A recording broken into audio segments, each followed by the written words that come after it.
Hi folks, it's Andy and welcome to today's Kendo rant. Let's get straight into the questions.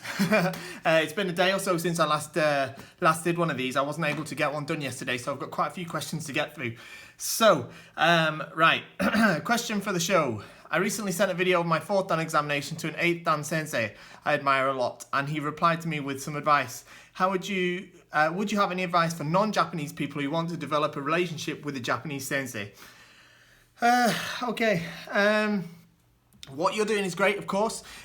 We're very lucky actually in the West, I think, because we have lots of people coming over from Japan to sort of teach Kendo. There's lots of very famous, very high-graded, very well-known sensei and teachers, 8th Dan level teachers. Just earlier this month, we had the British Kendo Association seminar, for example, summer seminar with 3 Hanshi 8th Dans who are all very accomplished senseis in their own right.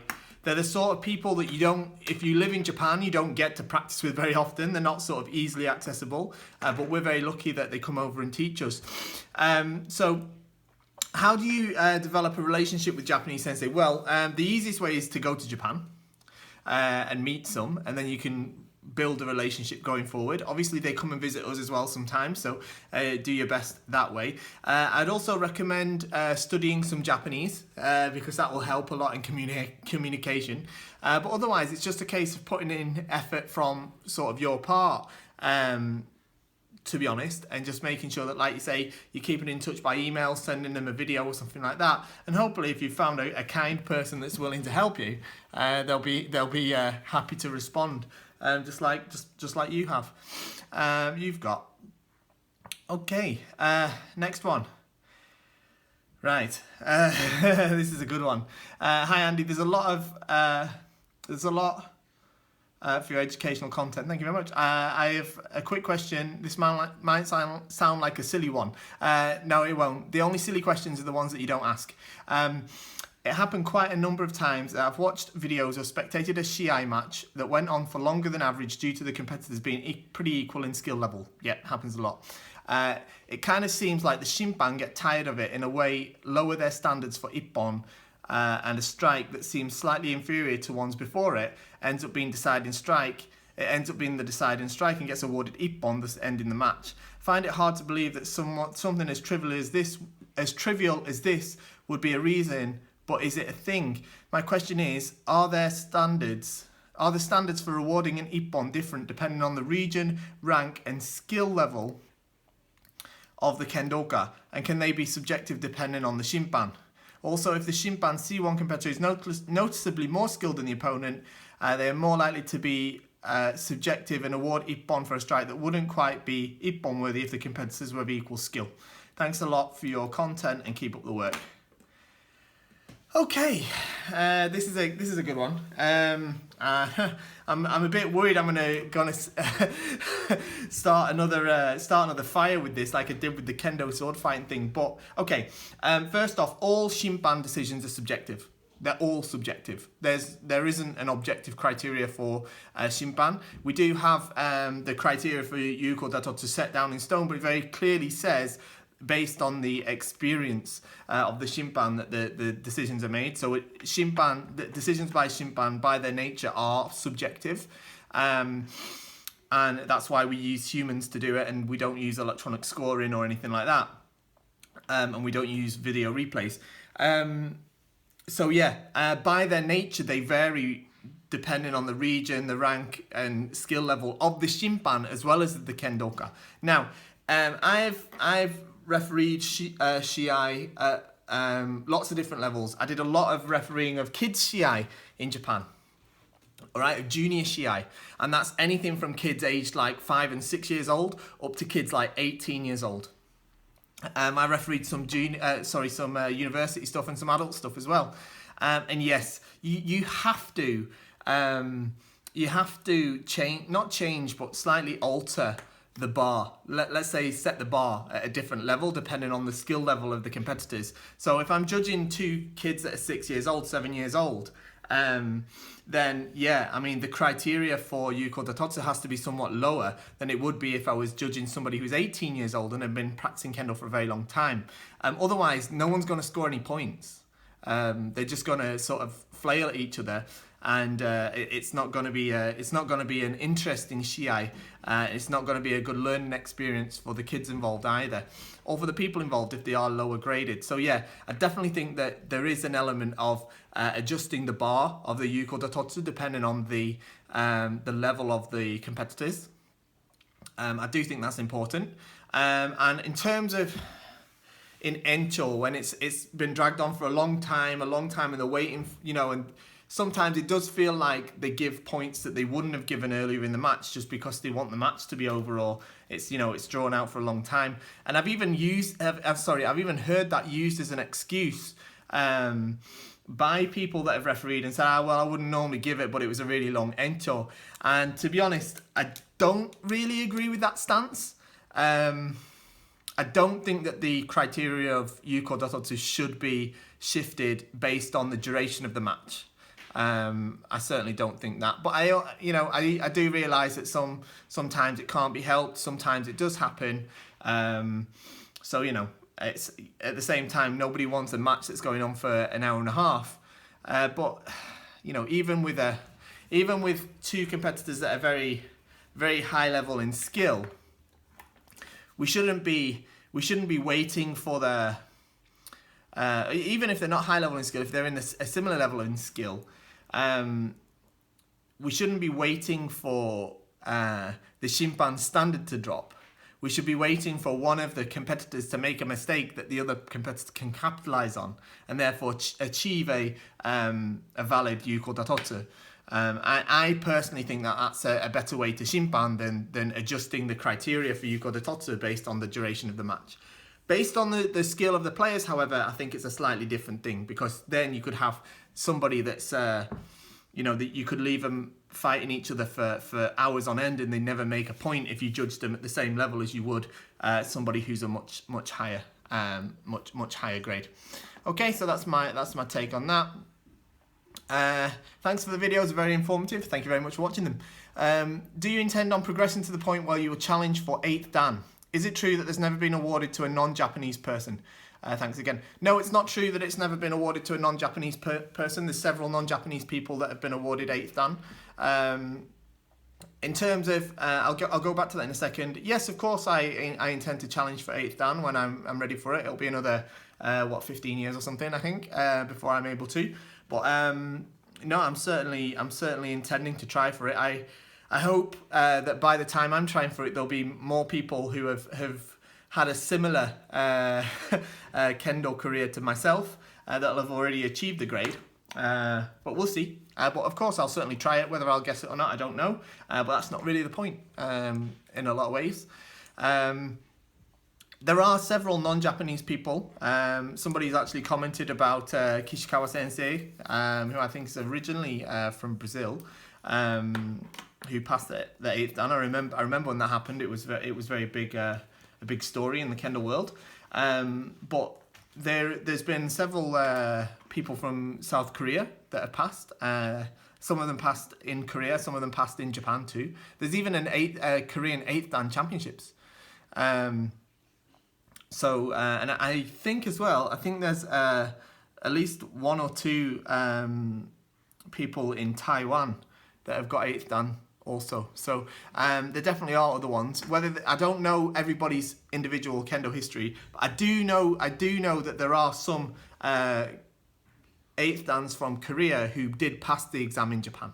Okay, I have heard of that. There's at least 1 or 2 that have done that. That's at least that's what I heard though. All right, so don't take that as definite fact, because I could well be wrong before somebody comments that, oh no, there's none of that. So I don't know. That's what I heard. Okay.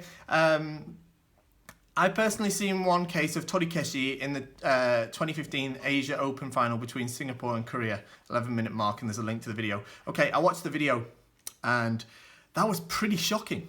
I must say I was very surprised at that, and that was very inappropriate. In fact, I've never seen anything like that before. Never. If you want to see the video I'm on about, it's linked in the comments in the video that I put up called "Is Ski Too Dangerous?" Now, having watched that video though, it went on and it didn't look like they actually did do Torikeshi. Now, I may be wrong. I don't know. I didn't watch the whole thing. I jumped straight to the 11-minute mark, so maybe I'm wrong. But what happened is the guy hits kote. From the video, it looked like a pretty lousy kote. But anyway, the two flags, I think, go up for it. And the player in white suddenly starts jumping around the shiaijo, waving his hands in the air, celebrating. Something that, you know, something we never thought we'd see in Kendo. But anyway, it's quite egregious. Of course, the Shimpan puts up the flag for Yame and does Gogi, and they meet in the middle. They come away, and then he holds the white flag up as if to signal the Ippon. And he just puts it back down again, and then they start fighting. Now, I can't hear what he's saying, but that is not how you signal Torikeshi. So, it looks more like he is signaling Nihon Me. So, I don't know if he actually awarded Torikeshi, or not awarded Torikeshi, but actually carried out Torikeshi in that situation or not. To do Torikeshi after holding it up here, it would then be brought down and waved off. I'm trying to get in the thing, waved off. Like as if the same when one of the Shimpan puts the flag up and another Shimpan disagrees, they wave the flags like they cross them in front of each other. It would go from there, waved off, and the Shimpan would say Torikeshi. But he didn't do that. He just sort of put it down and they started fighting again. So I don't know if that's actually what happened or not, but it certainly should have been a Torikeshi. Certainly should have been. So anyway, moving on. Okay, I'd like to say I really enjoy the Kendo RANT videos and hearing your opinions on these topics. My questions are, when striking do, should the footworks always be okuriashi, or can it be ayumiashi? And when striking do, is fumikomi even needed to score valid ippon? No. You don't have to do okuriashi, you can do ayumiashi, and you don't need to do fumikomi when you do do. It depends on the kind of do, but if you use a do strike such as nuki do, men nuki do, or men kaishi do, it's actually more common to use ayumiashi, or certainly it's more common not to do fumikomi. If you think about kata number 7, that's done with ayumiashi and not with okuriashi. And you can do do in a very similar way, especially in terms of men nuki do. I'll actually be, in the next video of the next episode of the Kendo show is going to be about Ojiwaza, and I'm going to talk a little bit actually about Nukido and Kaishido. I'm not going to go into the specifics of the footwork. When that's up, if you watch it slowly, you'll see that I don't do Fumikomi and I don't do Okuriashi, I do Ayumiashi. Okay, I'm not sure if this is a serious question. It says, wait, what? You're not allowed to hit the lower kote if someone is in Chudan? I had no idea, need to just Majigeko. Yeah, no, you're not allowed to hit the left kote if someone's in Chudan. If that's a serious question, that's your answer. I sincerely appreciate your thorough and honest explanation of Kendo in the context of sword fighting. Thank you. Oh, that's not a question. I'll move on. Thank you for the comment, though. Okay, here's another question. Hi, loving the Kendo rants. Keep up the good work. My question is related to tournament shiai. I find that when I'm competing, it's usually the worst of my Kendo that comes out. Meanwhile, others appear to go beyond their limits and pull out incredible waza in shiai. As someone who has competed in a lot of tournaments, even at the World Championship level, what advice do you have for becoming more comfortable with shiai, bringing out your best Kendo? Okay, that's a great question. And it's a really tough one to deal with. There's no easy answer or solution, unfortunately. It mainly comes from experience, because I believe that that kind of ragged Kendo, the worst Kendo that you're talking about, that comes out from nerves and being put under pressure to try and win. And don't get me wrong, it still happens to me. It certainly did in the last sort of bigger tournaments that I were in, where I really was starting to feel the pressure to win. Then yeah, there was loads of times when I looked back on the video and was like, oof, that's not really the Kendo I want to be doing. But I think that happens at all levels. I think the two things to combat it are, one, just experience in the actual shiai, doing lots of shiai, because then you become more calm and less sort of feeling the pressure. And then secondly, it's just doing loads more practice, loads of the actual waza, the your actual kihon waza, practicing over and over again, and then it becomes sort of, what do you call it, like muscle memory. Yeah, so it automatically your waza happens without you sort of realizing it. And I think that's why if you look at the top level Japanese players, or Japan level stuff, even at the very highest level, their waza looks beautiful because they've just practiced it so many times. It's just second nature to those guys. So that's my sort of thoughts on that. I hope it helped. It's not an easy answer, unfortunately. Okay, there's one more question over in the Kendo Show Early Access thread. Let me just get to it. It's about uniforms, and this is a good question too, because I think lots of people struggle with this. Could you explain the differences in the cotton grading or item numbers for gi and hakama, the different types, pros and cons, and what pertains to pricing? No problem. Okay, so the cotton thing, right? So you've got kendogi, you've got hakama, right? That's the uniform that we wear. The kendogi, let's split it into two categories. You've got synthetic ones, you've got cotton ones, all right? Your synthetic ones are generally made of like a polyester. There's a couple of different types, different weaves, stuff like that.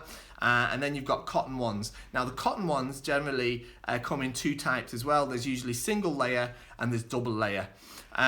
So let's have a look at them first. I've got a couple of, excuse the rustling. This is our Blue Moon. This is our best-selling synthetic kendogi. Okay, this is a fully polyester kendogi. It's very thin, it's very lightweight, and this can be washed in the washing machine just like other clothes. So it's really, really convenient. It doesn't look quite as traditional as a cotton kendogi though. So it's brilliant for practice. You can get away with using it for some shiai, especially as it's lightweight. But I definitely wouldn't advise using this for a grading. All right. Because it does look that little bit different. Especially the colour of the Blue Moon is a little bit brighter. I'm not sure if you can see that on there, but it's a little bit brighter blue. It looks cool. I really like it, but I wouldn't rock it in a grading. All right. I have used it in shiai though, just because it's nice and lightweight and it's so comfortable. We've got the solitaire as well. This one's a bit harder to see on the camera, but it's got this kind of diamond shape weave on it. Now what that does, it actually creates these little cushions all over the kendogi. It's another synthetic one, so it's lightweight again, it's comfortable. It's a little bit thicker than the Blue Moon though, so this one basically, the idea is that those little cushions give you a little bit more protection from those mist strikes, but with it being synthetic, it can still just be washed in the washing machine. You don't have to worry about the colour fading, nothing like that. Isn't going to shrink either. So that's another benefit of it. And it's a little bit more of a closer colour to a traditional kendogi as well. It's just a navy blue. So it doesn't look quite as different. Again, if you wanted to use it in a shiai. But again, I'd still probably wouldn't be using it in a grading. You're better off using a cotton one in a grading. So looking at cotton ones, like I say, you've got two types. Now, before I go into those, anything that's cotton, 100% cotton, when it gets wet, especially if you wash it, it's going to shrink a bit. Even if we use the pre-shrunk fabric, which we certainly do for most of our things, especially the hakama, it's still going to shrink a bit after it's been washed. It's not much, but it's worth bearing in mind. Now, there's two types mainly of the kendogi. This is just open this one up so you can see it a bit. This is basically our Sapphire Moon kendogi. This is probably our most popular cotton kendogi. This is a single layer. It's completely cotton and it's dyed with izome. Okay, so it's a really beautiful navy blue colour, but this dye will fade with time, and the more you wash it, the quicker it's going to fade away. So it's not one that you're going to be washing every single practice, otherwise it's going to go light blue really quickly. But if you sort of rub your fingers on it, the dye sort of comes off on your fingers. So it will turn you blue when you wear it the first couple of times, so that's worth bearing in mind. But it does look very nice. there isn't a massive difference in the appearance from the outside of a double layer and a single layer, so you'd be perfectly fine to use this in a grading or a high-level Shiai, something like this. I certainly use this one a lot in Shiai too. So it's certainly it's a good choice for that. But as you can see, basically, when I say single layer, it's one single woven piece of cotton that basically makes up the Kendogi. And where that's different, you'll see now, because this is our Hana double layer Kendogi. And this is basically, this uses a larger weave than the, a larger weave in the Orizashi than the Sapphire Moon, but that's just a cosmetic thing actually. Actually, the finer weave is considered to be sort of higher class really, but I mean, it makes a difference, it's just an aesthetic thing. Now, what you will see with this is, again, it's fully cotton, it's dyed with the same Izome, so this is likely to turn you blue as well, but this is much, much heavier, okay? It's at least twice the weight, because there's an extra layer on the inside. You see that light blue fabric inside, okay? So this feels much thicker, it's much more protective, but it's much heavier, all right? But it feels more solid. I used to wear these quite a lot, especially sort of when I was sort of competing in the World Championships and stuff, because they do look nice. But I do think that maybe like 5 or maybe a bit more, 7 or 8 years ago, single layer Kendogis just weren't quite as nice as they are now. So I tend to gravitate towards the single layers rather than the double layers, because they look just as nice now, but they are much lighter. Like I say, this one's quite heavy. It does look beautiful. I mean, there's no arguing that. It absolutely looks beautiful. And when you're wearing it, it would give you such a great appearance. It's perfect, like I say, for special occasions, your sort of special keiko or your gradings and stuff like that. So if you want something if we're talking about Kendogi now, all right, first, you want something for gradings, you want something for high-level Shiai or special occasions, stuff like that, you want to be going with something that's cotton and Izome dyed, all right? Don't get just a basic single layer cotton one, right? Because they're not Izome, they're going to not look the same.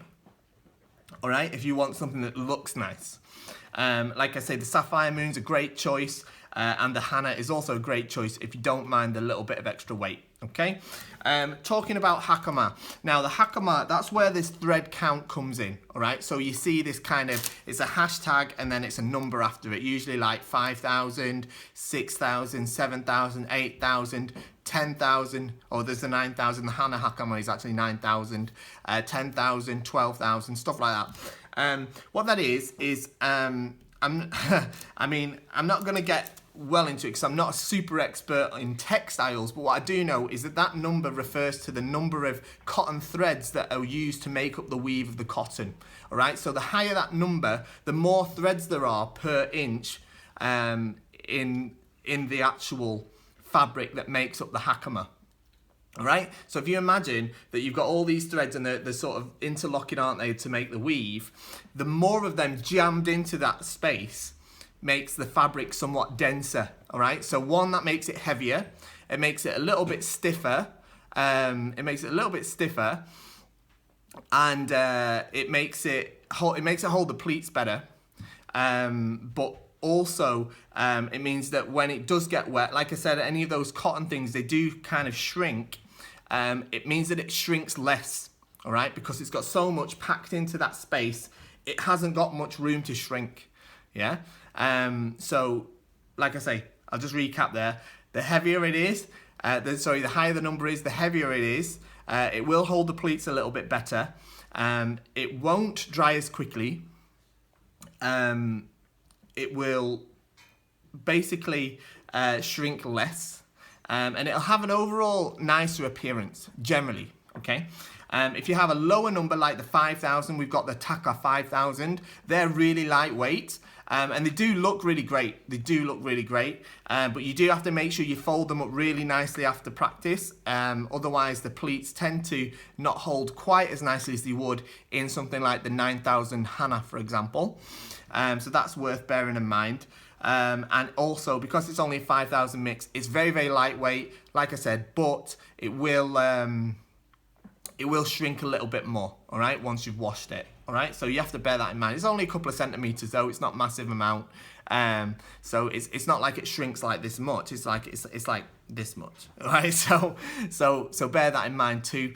Lastly, I would also check out the Fujidarama brand Hybrid Hakama Muni, it's called. That's an absolutely cracking hakama. I absolutely love that. I've got one of those.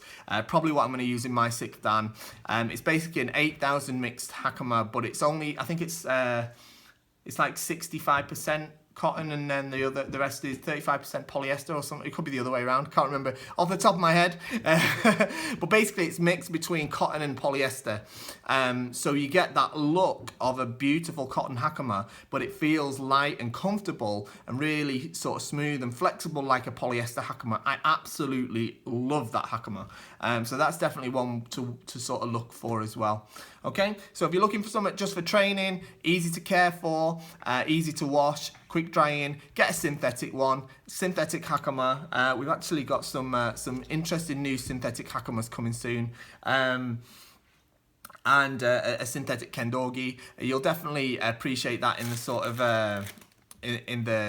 certainly in the summer months, but in terms of using it in everyday practice. But if you want something specifically for like I say, the grading or the shiai or special occasion, get yourself a nice cotton one. Sapphire Moon's a great choice. Hana is also a great choice if you don't mind it being that sort of higher grade that's a little bit heavier, but you're not going to be wearing it every time or what have you. The Hana is also a brilliant choice for that too.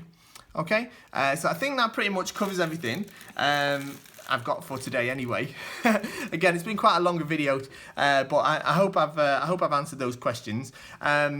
Leave me a comment down below. Let me know what you'd like me to talk about next time. Give me some more things to rant on, or some more questions. Don't forget, like and subscribe and all that, and do your shopping at KendoStar. See you all next time.